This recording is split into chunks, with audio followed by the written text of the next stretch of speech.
সিঙ্গাপুরের ৫ জন খ্যাতনামা চক্ষু বিশেষজ্ঞ বাংলাদেশে এসে জুলাই আন্দোলনে চোখে আঘাতপ্রাপ্ত রোগীদের চিকিৎসা দিচ্ছেন।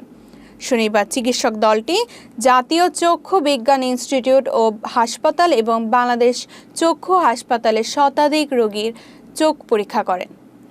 আহতদের চিকিৎসা মূল্যায়ন করে ভবিষ্যতের চিকিৎসা ও পুনর্বাসন পরিকল্পনা নিয়ে পরামর্শ দেন।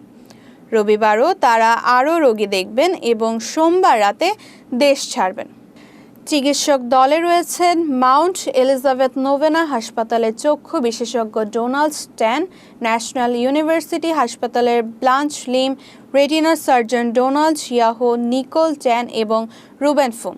স্বাস্থ্য ও পরিবার কল্যাণ মন্ত্রণালয়, মুক্তিযুদ্ধ বিষয়ক মন্ত্রণালয়, বুয়েট আমরা ৯২ ফাউন্ডেশন, বাংলাদেশ চক্ষু হাসপাতাল, জাতীয় চক্ষু বিজ্ঞান ইনস্টিটিউট ও হাসপাতাল এবং অরবিস ইন্টারন্যাশনালের যৌথ উদ্যোগে তাদের আনা হয়েছে।